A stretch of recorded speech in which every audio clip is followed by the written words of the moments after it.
Hey everybody, it's Wednesday. That means it's time for Wednesday Woo. And today we're going to be talking about psychedelics. How's that sound for a good topic, huh? And get this, just a couple hours ago, I open up the Facebook, and you know how you get those memories that pop up? You know, this today, what pops up for me is this picture I posted years ago. And this comes from I'm chalking this up to the coincidence, I think not department, because get this, the picture that comes up, the caption I wrote on there years ago, I said, these are a few of my favorite things. And the picture was a suitcase. And inside the suitcase, there was a coyote skull, there was a rattle, there was a shell that you burn sage in, there was some sweetgrass, I think there was a coyote tail in there, there was some other assorted feathers and fur, some medicine bags. A few of my favorite things that I wrote years ago, and the irony, the coincidence of that coming up on a day that I'm giving a talk that's titled, What's a Psychedelic Guide Anyway? I just thought, okay, that's sort of woo-woo that happens to come up today. Because like my title for the talk today, What's a Psychedelic Guide? Where that came from is over the last while, months, year, I've been getting more and more emails from people that are promoting psychedelic treatment services.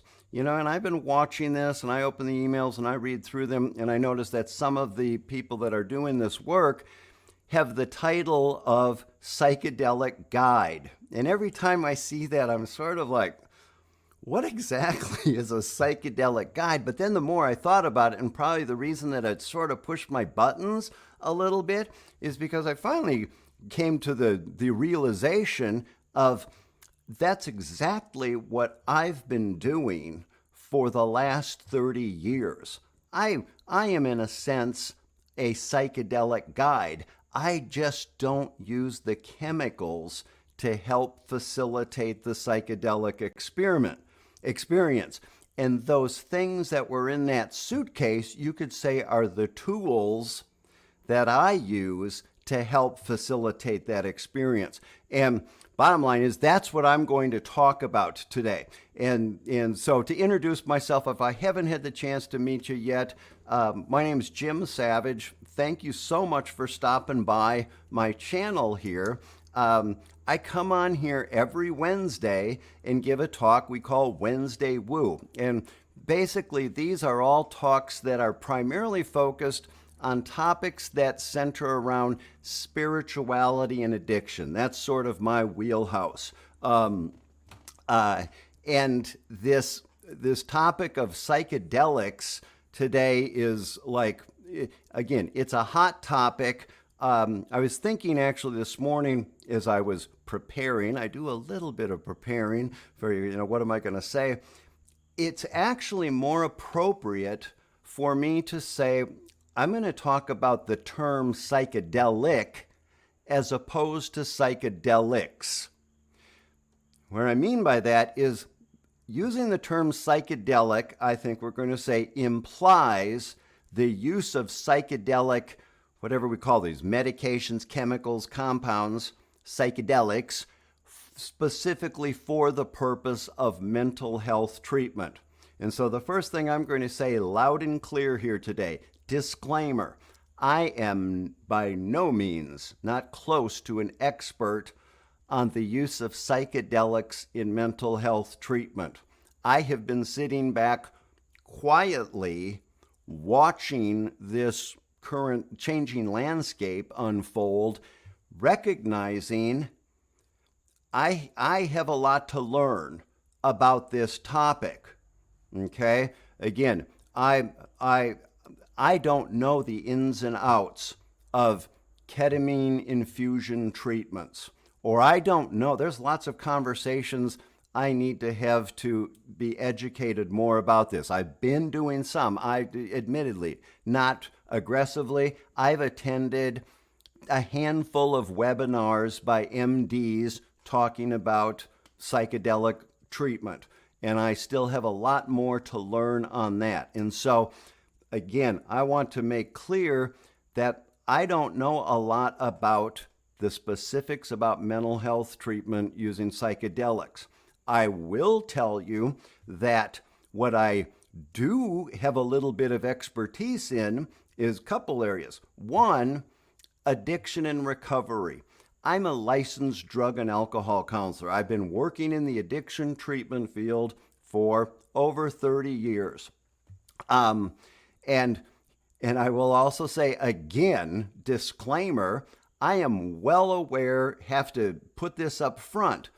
As an addiction counselor, I recognize that I look at everything through the lens of addiction and recovery. It's sort of like, the adage, when the only tool you have is a hammer, everything's a nail.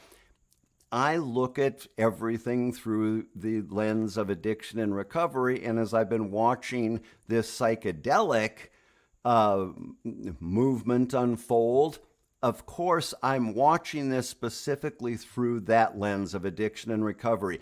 And so it's another thing that I'll say up front is there's a big difference between really where I'm focused on is the implications of psychedelic, the reference. I'm not even talking about the actual treatment. I'm talking about more the culture and the references, and possibly moving into the glorification, the implications that has for the patient who has a substance use disorder diagnosis.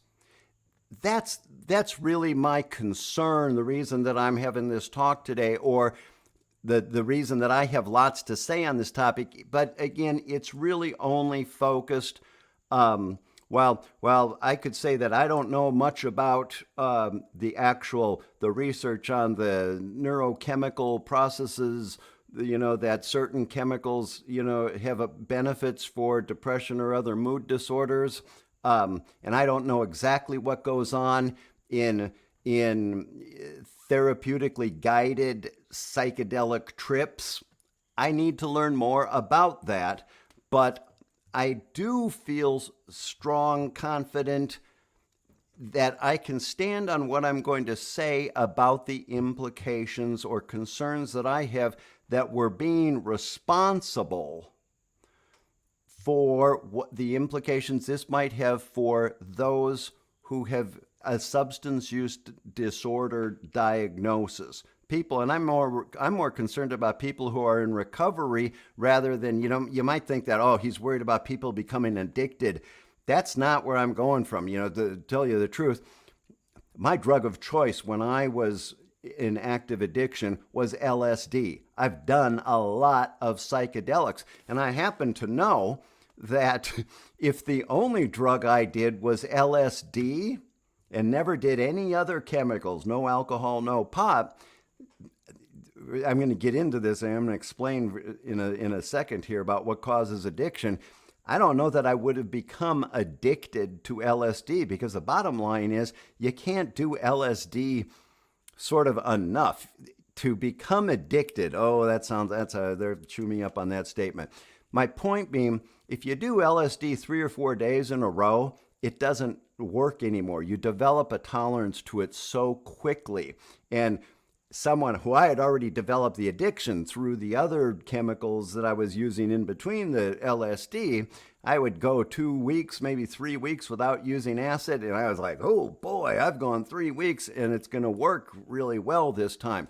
But so again, I'm not real concerned about, people who are getting psychedelic treatment are going to become addicts. I'm more concerned about the people who have already developed addiction and the implications that has for their ongoing recovery. Now, I'll say the other area that I have some experience in, I don't know if I go so far as say expertise, maybe I could say I have some expertise in, is in the area of spirituality, and more specific, spiritual seeking. I'll use some terms like spiritual seeking, spiritual practices, tradition, cultural traditions, and namely, indigenous cultures and spiritual traditions, shamanism. I know a fair amount about shamanism. I know a fair amount about using psychoactive plants as part of ceremony and ritual. In the circles that I've run in, we refer to them as the power plants. I know quite a bit about all of that. And my purpose of this talk today is to show how the two things, addiction and recovery and spiritual seeking, and all that goes along with it, the ways that we attempt to accomplish that, are directly connected. That's the gist of the work that I've been doing for 30 years, is showing the connection between spirituality and addiction and recovery. And so with that said, to get started, if you will humor me for a second, I want to get this out of the way. Like I say, I'm a licensed drug and alcohol counselor. I'm going to try to do this in 4 minutes. Set the timer. Somebody tell me to stop if I go longer than this. I'm going to try and give a 4-minute crash course in something I wish everybody knew in our culture today about understanding what addiction is. Bottom line is, because there's a lot of misinformation, there's a lot of misperceptions, misconceptions, and I just want to put some basic stuff out there so you know where I'm coming from for some of the further comments I'm going to make as we dive into this further. So, really quickly, substance use disorder is the medical term for really what we refer to as addiction. That is a medically diagnosable condition.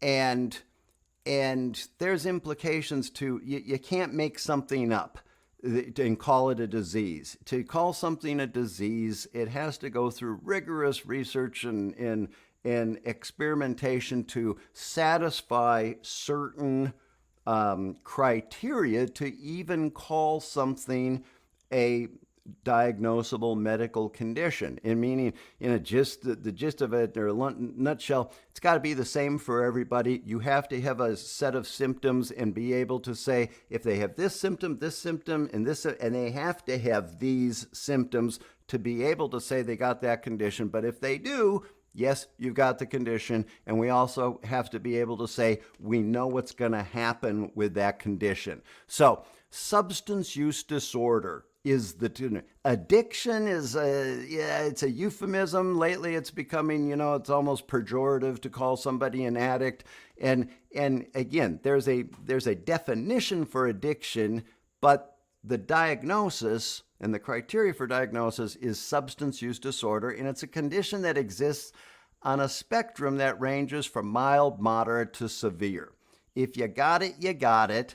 There's some people are in the mild end, some people are in the severe end, different treatment plans for that, but the characteristics remain the same. And so I'm going to give you some examples of what I mean by characteristics. And again, this is just to give a really simple, basic understanding of what addiction. This comes from the American Society of Addiction Medicine's definition of addiction. Addiction is a primary chronic disease of brain reward, motivation, memory, and related circuitry. So this part about brain reward, motivation, memory, and related circuitry. I'll throw this one at you. Pavlov's dogs. How many people remember Psychology 101? We learn about Pavlov's dogs and the concept of classical conditioning. Every time he fed the dogs, when they bring the food out, they salivate, and he rings a bell at the same time.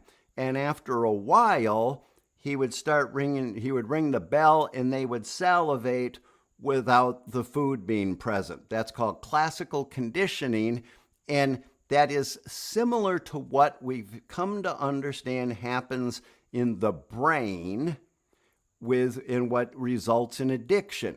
The food with the dog is a reward. That's a positive, a pleasurable event. And there's a place, the reward center of the brain stores a memory of the pleasurable event. In using substances, the intoxication, the euphoria of intoxication is the memory of the pleasurable event. And the circuitry, what they discovered is that over time, the brain rewires itself. The circuitry changes its shapes. Yeah, I mean, this is a dumbed down explanation of it, but it works, to get the idea across.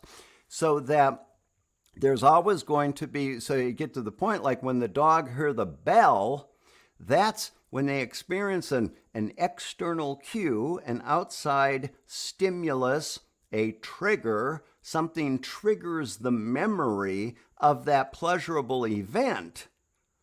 The brain goes into action and it's got two sets of voices respond at the same time. One set of voices comes from the primal part of the brain, the lizard reptile brain that is like, I know what that is. It's a pleasurable thing and I want it.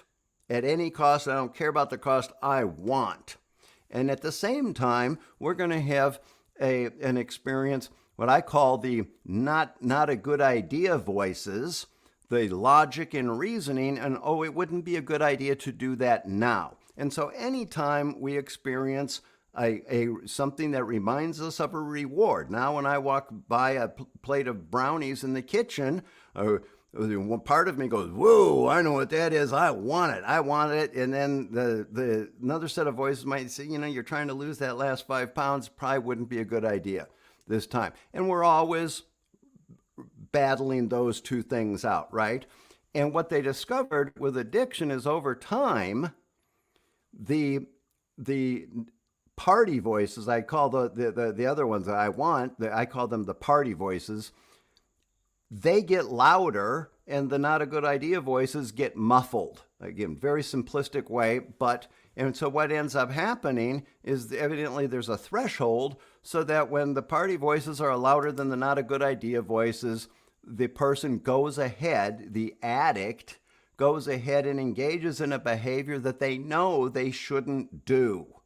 They go ahead and they do things they themselves tell themselves they're not going to do it, but they go ahead and do it anyway. That's a dumbed down explanation of what addiction is.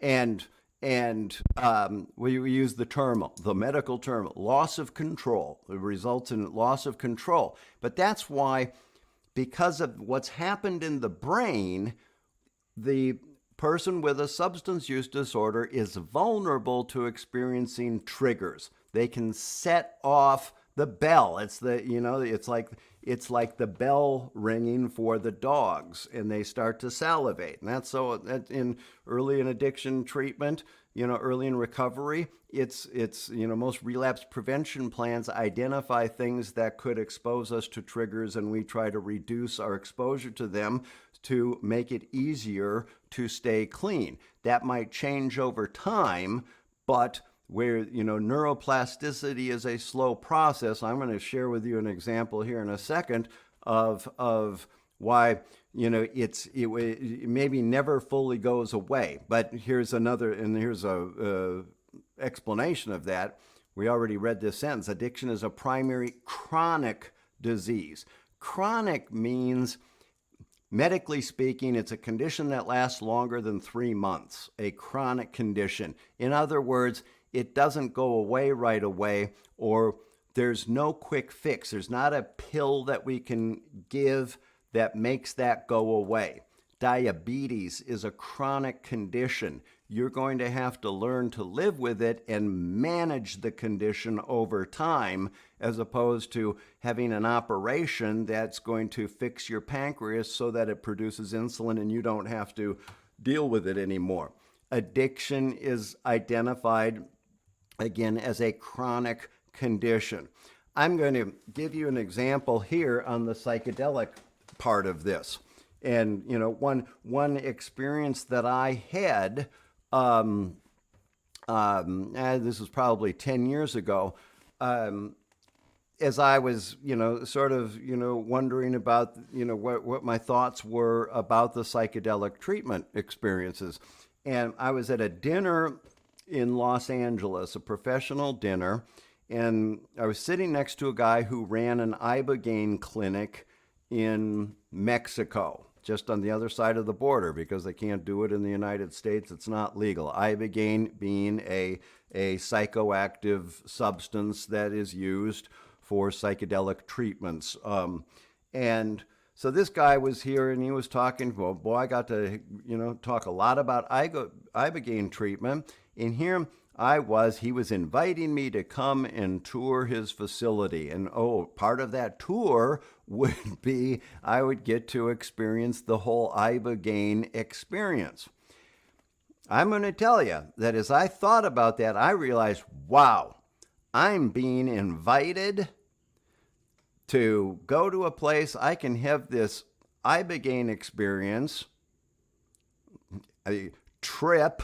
I won't say I'm going to remain professional, appropriate here, but there's a term that we use, trip, insert another word after that, trip immensely, have a trippy experience, all under the guise of research. And some of my friends in recovery, there's a nasty term that floats around that we poke fun at ourselves with. Sometimes we could call that a free lapse.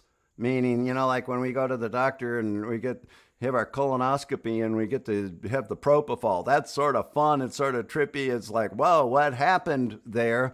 And a friend of mine once said, free lapse.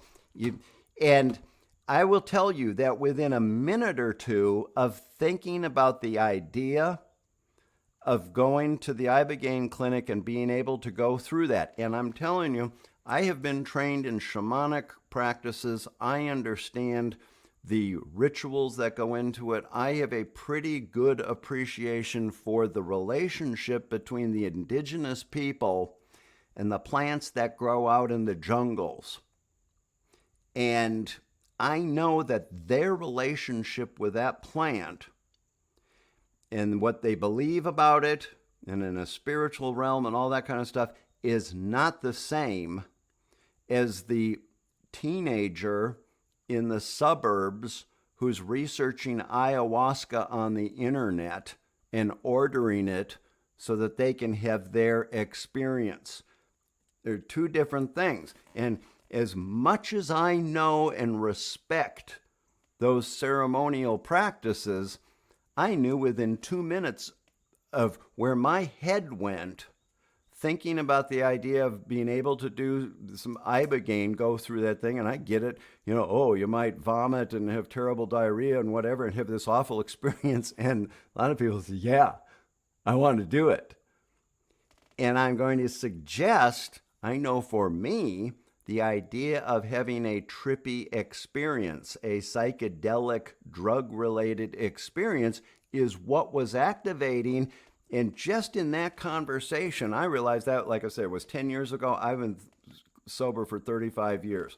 So I was about 25 years sober at that time. I knew the second where my head went with that, I realized there's no way I'm going to do that. My personal decision, I'm open-minded and keeping this for everybody, but for me, this recovering addict and my perspective on recovery and addiction, that triggered me.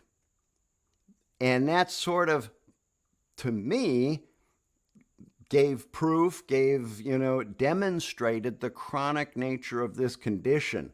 I don't think I'm the type of person who can use mood-altering substances in a way that doesn't trigger me. And bottom line is what we know about addiction, more than I'm going to go into here, is that could continue to be progressive and I might not stop using. That could be letting the horse out of the barn. And so let me see what I've got next here. I'm going to go ahead and switch over. What I want you to know about addiction is my concern about being triggered. and we have to be responsible with, I'm going to be honest with you, some of the emails that I see, the ads for the psychedelic work, I opened up an ad for a conference, psychedelic conference, and they had a picture of the auditorium, and it looked like, to be honest, it looked like the cover of a Yes album. And trust me, remember I said I did a lot of LSD? I did a lot of LSD staring at Yes albums when I was a teenager. They literally had mushroom furniture across this stage. Now, I don't know that I got triggered by that. Rather, more, to be honest, almost disgusted because I see things through the lens of addiction and recovery, and I, in my addiction treatment, have to teach I work with young people, and we have a common topic is the glorifying of drug use. And that's the one concern that I get is seeing that in all the psychedelic related type of imagery, the potential of that being a triggering thing or a justifying, a rationalizing. Again, I'm getting phone calls. Here's the truth. I'm getting phone calls from friends in recovery. Jim, you'd be a good one to ask, what do you think about the psychedelic stuff? And I'm like, why are you asking? Because our friends in recovery are having psilocybin parties. And that's the truth of where I want to go with this, is that I get it, that there is medically assisted, supervised, diagnosed, and prescribed methods of treatment, and what happens when that doesn't stay in that realm. And it's easy it gets sort of justified, and it starts spilling out into microdosing becoming this term that it's okay to microdose, and I'm sort of self-prescribing, and there might be some people in recovery who are not in recovery anymore without realizing it. And I get it. It's a wide open conversation for what is recovery, etc. And again, I'm open to having those conversations. I believe that the concerns that I raise are valid in one specific area or the way that I'm presenting this. So the second part of when I talk about the spiritual seeking part, a couple of weeks ago, in one of my first woo talks, I did this one called Addiction, What Are We Searching For? And that's where I introduced this idea of spiritual seeking. And in that talk, you can go back and hear that whole talk on my channel here. I invite you to do that because I go into detail on some topics, some different topics. I talk about the medicine wheel, that's a Native American model, the hero's journey, and I relate the addiction recovery process to how this fits in with psycho-spiritual development from a whole bunch of different angles, but it all sort of is the same thing, and ultimately we can arrive at an answer to what are we searching for through our drug use that ultimately, unfortunately, in some cases leads to addiction. And I told you in that talk, I introduced you to, I wrote a rock musical when I was early in recovery, couldn't work in the field. I was a relapsed drug counselor, and I had to stay out of working in the field for a while. And so I was using music to do something with music and recovery. And I decided to write this rock musical that tells a story about addiction and recovery. But I was studying all these spiritual practices at the same time and growing in my own spiritual program. And it all came together so that this musical that I wrote not only told a person's literal story, one person's story. Sorry, it was my songs, and so it was my life that I was writing about. But then I was also sort of showing that it's everybody's story, and I related it to these other models of, cyclical models of growth and change, death and rebirth, addiction and recovery, movement from childhood to adulthood. All those things sort of tied together. And I use this rock musical to teach this stuff. And so in this, I played this video. I'm going to play it again right now because this video, it's a 2.5 minute video. It's the opening scene to this play that I wrote, this rock musical production that I wrote. And I will tell you that in this 2.5 minutes, you're going to see it's a narration piece, and the narration will be written on the screen here so you can read it. And I'm going to invite you to pay attention, study the words in this narration, because it wasn't while I was writing it at the time, I didn't realize how profound. I came to realize many years later what I wrote for this narration was, because bottom line is, to me, this says it all. This provides the answer to what we're searching for. It provides the answer to drawing the connection between drug use, addiction, and recovery.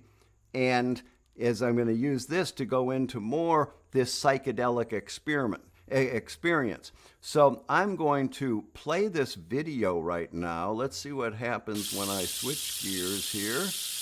And I'm going to do this.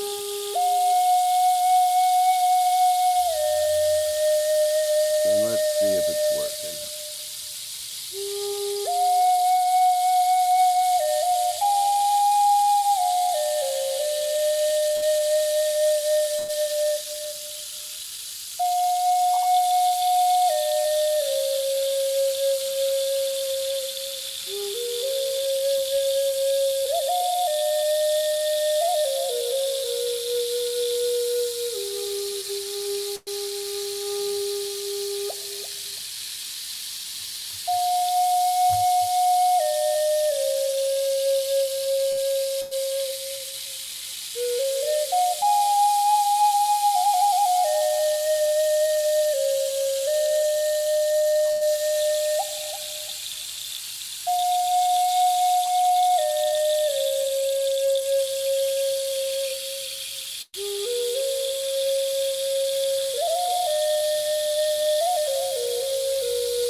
As I stand in the east, and the first rays of sunlight dance upon the horizon, I feel welcome. I feel connected.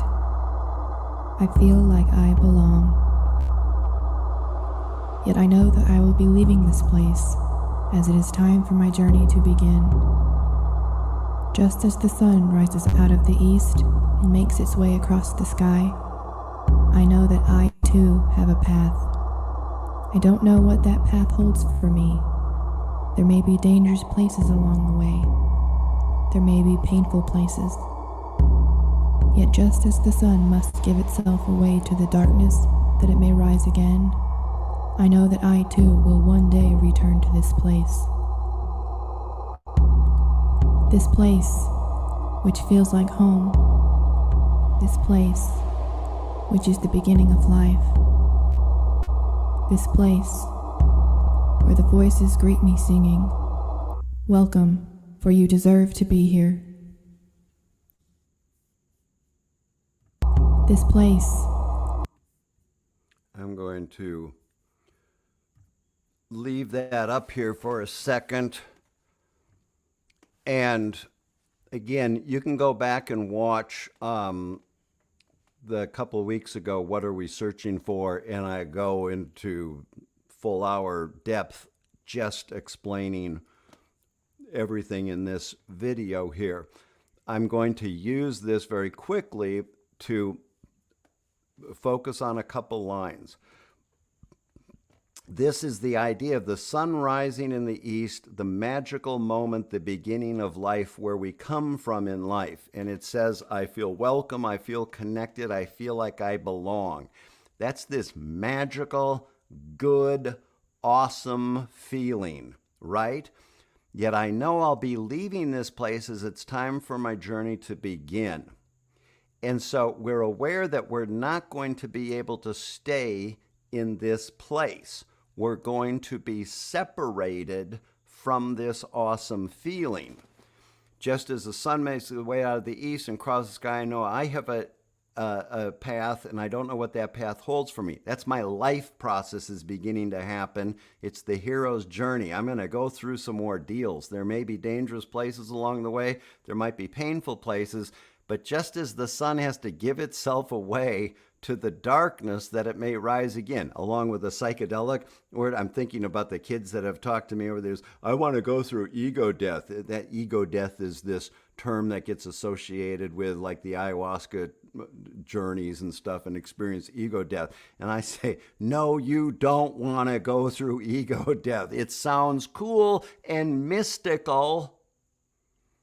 But no, you really don't want to. Just as I know the sun has to give itself away. That's the addict hitting bottom. And ask any addict who's hit bottom, want to go through that again? No, I would do anything to avoid that. It's thrust on us. The dark night of the soul is thrust on us. It's not something we volunteer for. I know that I will one day return to this place which feels like home, this place which is the beginning of life, this place where the voices greet me singing, welcome, for you deserve to be here. I'm going to suggest to you, I use this video all the time when I'm working with young people in addiction treatment to suggest that I think that that's what we're looking for through our chemical use. We all, and this is not just addicts, this is the human, we can expand this to the human experience in general, right? But we all have this distant memory of what it felt like to feel welcome, connected, and like we belong. And so you'll hear that it's popular, these days it's catching on. People, the phrase, the idea that the solution to addiction is connection. We're identifying this word connection. I'm going to add that connection is a mystical, spiritual experience. It's that silhouette there. We talk about the infant in the womb, suspended for 9 months in a blissful state with the heartbeat, the drum beat, soothing in this blissful state. And then all of a sudden, human experience happens and it's game on. Now, to give you an idea of I'm going to skip ahead of my slides here because I'm going to show you something here. Oh, that's not what I want. Where are my slides? Which are my slides? These are my slides. I'm going to skip ahead here. This is the setting that I would do my groups in my addiction treatment. I used to own an addiction treatment program, outpatient program for adolescents. And I was the guy that did all the woo-woo stuff. We always sat on the floor in a circle around a blanket with all these types of objects. And these are my ceremonial objects. And we would drum. That was a standard thing in my group. And to give you an idea of working with maybe a brand new kid in the treatment program, been there a day or two, still hardly clean. And we would do a drumming meditation. And he might think, oh, this is a little weird. We'd turn the lights down, and I'd have him lie on his back, and whether everybody in the group would drum, or sometimes I go around with a drum, and I might drum over the people and do weird things with the drum. But after these experiences, it was very common. I did this for years, and consistent response. Lots of times the the newly sober, barely sober, hardly sober kid would come out of this meditation and they'd say, wow, that was really cool. They often say, it felt like I was high, but it was like different. It was like pure. And I'd be like, yup. And I was reading some stuff last night, trying to do a little preparation, reading about psychedelic therapy and, effects of some of the different chemicals. And I read, it says, what does ketamine feel like? Or what does ibogaine? Or I saw some statements that said sometimes patients might report that they feel like they're floating. Well, guess what? I'm really used to hearing people come out of drum meditation say, it was like I was floating. Or whether it's floating, more often not, they say, I felt like I was sinking into the floor. Bottom line is they were having a mystical / psychedelic kind of experience. They think it's cool and they would come up. But these kids who didn't know any better, they would use the term, but it felt different than being high. It felt pure. Now, I'm going to share with you another example of some of the work that I do that really goes to the heart of this, awareness of psychedelic experience and this difference between bottom line is actually, I think I'm going to take the time, and I'm worried about running out of time here. I'm going to take the time and read a page here. Oh, so there's another song in the musical later on. This is and I have a workbook that goes along with this musical. Right? And it processes each of the songs. Every song addresses a different aspect of the addiction recovery process. And so there's one page out of one of the songs. This song called Window Pane Night is the party song. In the middle of the play, the lead character has gotten off the path and is using chemicals and is hitting bottom and things are but this is during the fun part of that phase. She's just started using and she's at parties and she's finding herself. She thinks she's finding herself. And so this song called Window Pane Night, I happened to write it when I was 17. Those that don't know, window pane was a type of LSD back in the 60s, 70s. That was the first type of LSD I was using, did a lot of it, and I wrote this song when I was 17 years old. And bottom line is, it's this party song. I'll read the lyrics. Last night my brother said I flew to the moon. I said, baby, if that's true, I came down much too soon. Last night I laid awake, I was trying to maintain, didn't know this feeling was a pleasure or pain. And I was lying in the dark, wondering where it's going to end. I said, Mama, don't you leave me, because here I go again, in the chorus. And we were off, flying through the clouds. We were off. Thoughts were screaming loud. Well, it looks like another one of those window pane nights. And it's describing life in the fast lane of partying with drugs and alcohol. Last verse says, got to settle down, got to live for today, because there's so much to give and there's so much to say. Always running around like a rat in a maze. It's going to catch up with me one of these days. I had already been in rehab once by age 17. It didn't take, and I wrote this song a couple months after getting kicked out of rehab. I was selling acid, and I was writing songs like this, and it's going to catch up with me one of these days. That right there showed that as much as I like this, and I think it's meeting some needs, I'm searching for something, but I'm not quite sure, and I'm not sure if it's working. But I'd heard the message about addiction, and it's progressive. It'll keep getting worse. And there's a part of me that was revealed that believed that, even though I wasn't acting on that belief when I wrote that song at this time. But so in this workbook, there's some topics that the songs address, and I'm just gonna go ahead. This is the most succinct discussion. I'm just going to read this to really what goes to the heart of my point for this talk here today. And this song is being used to introduce this subject of addiction and spirituality, the search for transcendence. Andrew Weil says in his book, The Natural Mind, that man has an innate desire to alter consciousness. He describes a progression of learned behaviors, from spinning around in circles to make ourselves dizzy, to learning about sex, alcohol, drugs, and other mood-altering activities that become available to us as we grow older. Meditation and other spiritual practices are identified as perhaps the purest and most effective means of achieving this desired effect. His point is that this follows a progression in which the results are directly related to the knowledge of and the amount of effort and discipline put into the means by which we choose to satisfy this desire.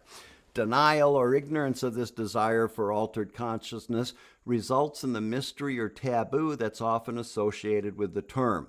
The fact is, we all want to experience the feeling of transcendence. We all want to feel spiritual. We all want to see magic in an attempt to validate our own experience, spiritual experience. Denial of this fact affects the choices we make regarding our search for transcendence and results in less informed decisions as to how we go about achieving our spirituality. Thus, an entire generation turns to LSD in hopes of finding God. The majority of people who develop drug or alcohol problems will admit that they were searching for something. The problem is we don't know what we're searching for. We want to feel whole and happy. We want relief from pain. We want to be somebody. It's only natural that we will try what's available and easy and what we see other people doing. However, it's much easier to experience the effect of a few beers than it is to master the art of transcendental meditation. This is an example of how the less effort we put into our search, the poorer the results. And as the nature of addiction dictates, it's easy to see how before long the tail is wagging the dog, so to speak. There's a direct relationship between addiction and spirituality. In our attempt to satisfy the need for spiritual fulfillment, in other words, our search for transcendence, that mystical feeling that we all remember from where we came from, drugs provide a seemingly effective means of achieving this. But this is only an illusion, a powerful and dangerous illusion at that. To the contrary, addiction cuts us off from spirit. Anytime we look outside ourselves to satisfy that which must come from within, we lose our connection with our spiritual source. I read this page all the time to treatment clients to help introduce, and I'm telling you, the response is consistent. This speaks to them. They will say, yes, that describes it exactly.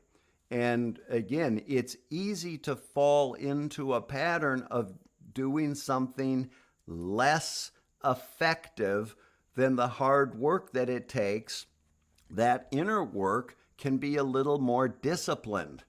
I can drop a tab of acid. I obviously, my drug of choice, acid. I'm not talking about psilocybin and ketamine and ibogaine and ayahuasca, but same thing.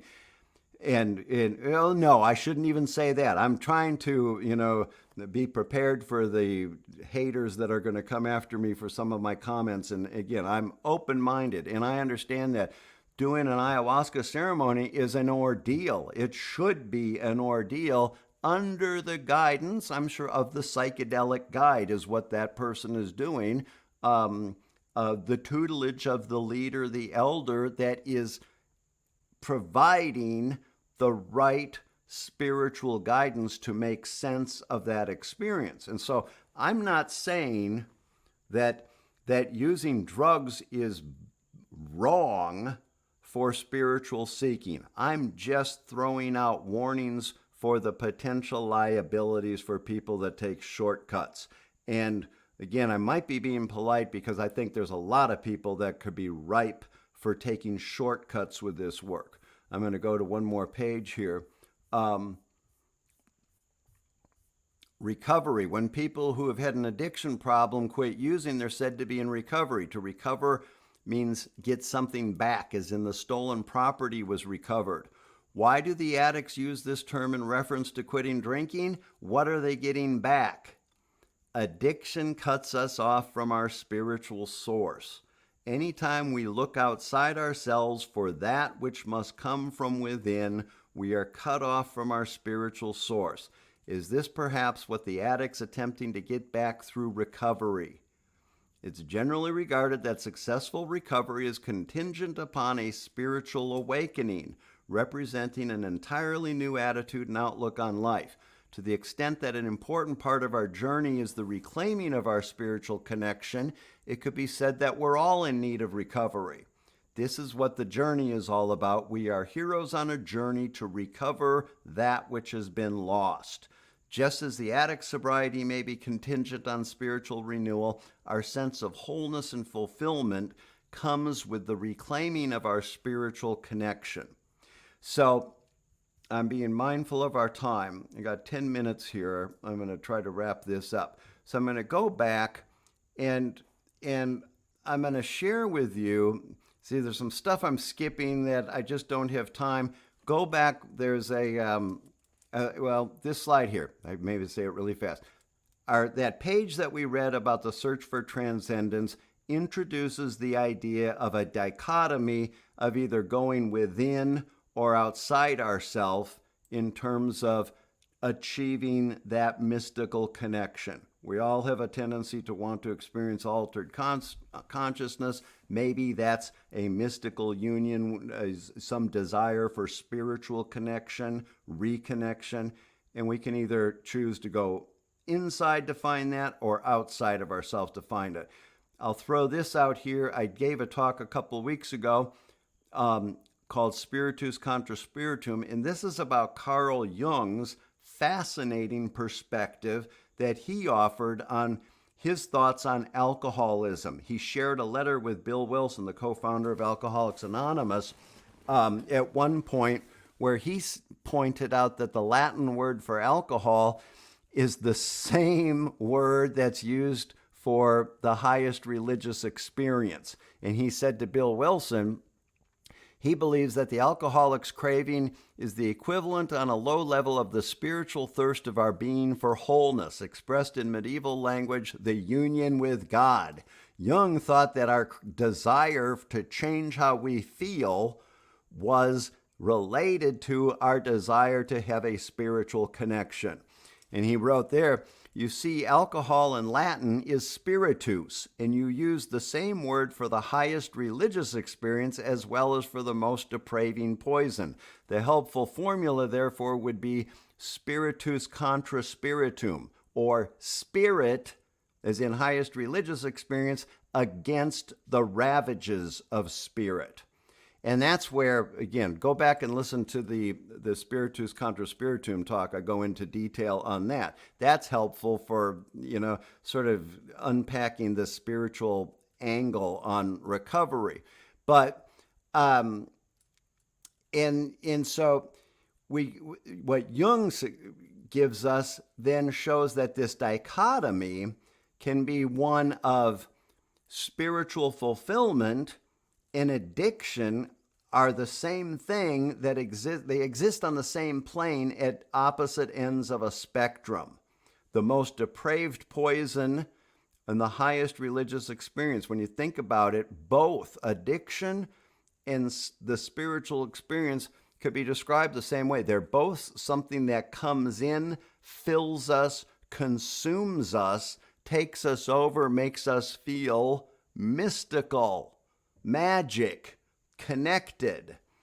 And one of the things that I discovered through my work over the year, the idea of ritual is what opens us up to our spiritual connection. And so I'm going to wrap this up by sharing, I'll just picture this scenario. The best way that I can describe this is I used to go down to Houston once a month and I do a workshop on a treatment unit, adolescence and drug treatment. And so these guys didn't know me. I'd come in once a month and I'd be setting up this scene that you see here. and they'd bring their clients in. They had no idea. Some guys can come to a workshop with us on spirituality or something like that. And they'd walk in and they'd see this. And I was prepared for the different reactions. I'd get some jeering, some taunts, some teases, some, oh, cool, all sorts of mixed. And we'd sit down and I'd do a little introduction. And sometimes one of the first things that I would say is, what does it feel coming in here? And I'd light the candles and I'd say, what does it feel like sitting around here? And I always got the same responses. First couple of kids would say, it feels calm, it feels spiritual, it feels really serene. And then there'd be one in the crowd that'd say, make the crack about, looks like we're going to do a sacrifice. Like some voodoo kind of thing. Okay, yeah, that could be. And then usually there's one in the crowd, the guy, girl, who would make the crack about, looks like we're going to smoke some peyote. And, as opposed to they would expect they're going to get in trouble for making a drug glorifying joke, I'd surprise them by saying, well, let's talk about that. Let's talk about peyote. Okay. And I would go on to say, when I'd already told them a little bit about my story. And I'd say, when I was getting sober, I started getting trained in all these spiritual practices. And I spent a lot of time with Native Americans and learning a lot about Native American ceremony. And I would tell them that, over the course of a couple years, I had 3 different teachers. And at some point, I asked each one of those teachers the same question. Hey, what as a recovering addict, what do I do? Like if you guys break out the peyote and you're going to do a peyote ceremony. And notable, each time I asked that question to one of my teachers, I got a resounding, immediate response. And they all said the exact same thing, which was, you don't need the plants to get there. Excuse me. And I was sort of like, yeah, right. You're telling me that if I beat the drum hard enough or burn enough sage, I'm going to have the same psychedelic experience as I have on a good acid trip? And picture this. Again, I'm talking to kids that are in drug treatment. Haven't been clean for a couple days or a couple weeks, right? And some guy's talking, yeah, let's talk about, and I'm talking about, what it's like to be high and stuff like that, and psychedelics, and oh, this is exciting. Oh, this is fun talk. And then, to be honest with you, what I'm doing is called ritual drama. It's a thing as part of healing. Healers know what ritual drama is. It's healing 101. Set and setting. Get the patient to believe that they can be healed, and you're halfway there. We use ritual drama. And so I'd be doing this with these kids by talking about the fact that I don't believe these guys when they say I don't need those psychedelic plants to have the same experience.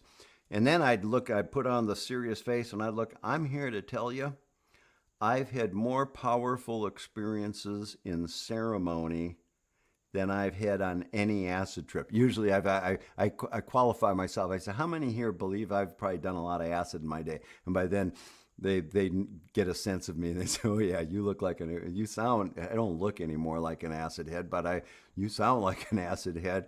And yeah, I've done a lot of acid, right? I'm here to tell you, I've had more powerful experiences in ceremony than any acid trip I've ever had. And I just let it hang there for a second. And then I'd say, now, I know what's going through your head right now. You're wondering what that looks like. And I got to tell you, you're thinking, well, dude, what is it like? Do you see colors? Do you feel like you're floating? You're flying through the air? Do you see your name written across the sky in stardust or something like that? And then I go on to say, you can't understand what I'm talking about because you only have one thing to compare it to. the only way you've ever experimented with altering your consciousness is through chemical use. And you know the different types of reactions of the various chemicals, but they're all sort of in the same general kind of category. And that's the only thing you're familiar with as far as altering consciousness. But there are different ways of altering consciousness. And all I can say to you now, as a guy that loves doing acid, I just can't do it without getting in trouble. It's why I don't do it anymore. And I have to work a recovery program because my brain got changed as a result of it. But I'm telling you, I've had way more awesome, powerful experiences in ceremony. And by then, I've got these kids hooked. They're like, really? Dude, that sounds awesome. And partly I'm setting them up to be able then to we're getting ready to do a workshop, and I'll say, you might be able to experience some of that in what we're getting ready to do here, but there's going to be a few ground rules, and that's, again, working with kids in treatment. I'm sort of setting them up to, you got to take this seriously, and it's all about energy and positive energy, and I'm rooting out the guys that don't want to be there, and we're going to make fun of it and that type of thing. And that's, again, sort of a carrot in front of the nose. We all want to have that. These kids, then they start, dude, let's take this seriously. I want to experience that. They want to experience magic. That's something I would open up the workshop with. I'd say, how many people here would like to see some magic? And they're like, what's he talking about? It's like some woo-woo kind of stuff. That sounds cool. We all want to see magic. And again, I'm got to wrap this up here. My main point is I would stress, one, the looking outside ourselves. It's easy to fall into the trap of using substances to satisfy something. Genuine spiritual development comes from within. And maybe you're saying, if I have some people that want to argue with me and justify the use of, the substances for the spiritual seeking, again, I'm not completely saying that is an invalid point. My point is saying being responsible in the importance of how highly, remember that it said that ladder, the more effort that we put into understanding how we're achieving our transcendence, the purer the effort is going to be. Microdosing at a psilocybin party might not be the same thing. Hey, I'm doing spiritual development because we're having an acid test party. And so again, and also to send the message of the power of inner work, all this woo-woo stuff, these pictures that I'm showing, again, that's called ritual. And ritual is what helps open us up to that spiritual experience. So again, to recap, what I want to, the emphasis that I want to point out is to be responsible for people. When I say I can only speak for myself, again, I try to be open-minded, but I am an addiction professional, but still can only speak for myself. I believe that you can see I still get the juices flowing talking about psychedelic stuff. I'm still, vulnerable to those party voices starting to get triggered. And for people newer in recovery, I think that it's a point that we just got to be really careful about. And how many times have I used the word responsible? I think that there is a call for responsibility to make sure, the last thing I'll say is an example. I saw, I got an invitation. This is sort of what made me do this talk, an invitation to a psychedelic social. And I thought, okay, what's a psychedelic social? Happy hour? We got all the inside joke. The jokes write themselves. Happy hour, where people are microdosing. And I would welcome people to contact me and tell me, no, the people, it said, come and meet like-minded people who are into psychedelics or into mental health. I don't know. There might be a difference. Hopefully it's the same thing. We're into effective mental health and effective and responsible mental health, but being aware of those implications for people with potential substance use disorders. And I will just say, I would hope that at the psychedelic social, there aren't people high on psychedelics at the time. Because to me, that's that blurring of, okay, are we doing this recreationally? Psychedelics are recreationally? Or no, we're going in the room with the doctor who's prescribing and following. That I get that part. But I get concerned, and maybe the people that are putting on the psychedelic social will tell you, no, absolutely nobody would think of being under the influence of psychedelics at this event where that was not a therapeutic event. Again, hopefully you get my point on that. It's, again, final message, we need to be responsible for the implications of what this can be for people that are vulnerable to being triggered. And if their disease is relapsed, that can be a dangerous thing. I use the term the horse is out of the barn when a person relapses with a substance use disorder. Sometimes it's not able to come back. It comes back when it wants to, etc. And very bad things can happen. So my main concern is that. On the other hand, I love helping people. I call myself a spiritual choreographer is the term I've been jokingly referring to myself over the years. I love to create settings that are ultimately psychedelic feel. I've always used the term spiritual, but I think the psychedelic is sort of the same thing. Mystical, that type of thing. And that's my wheelhouse. That's what I love helping people do. Look at some of my other work on the channel. I do meditation stuff that I'm creating psychedelic, trippy stuff, psychedelic meditation without the chemicals, and invite you to keep an open mind to where I'm coming from about being able to achieve that without the chemicals. So thanks a lot for listening. I hope you have a really good rest of your week. Bye, guys.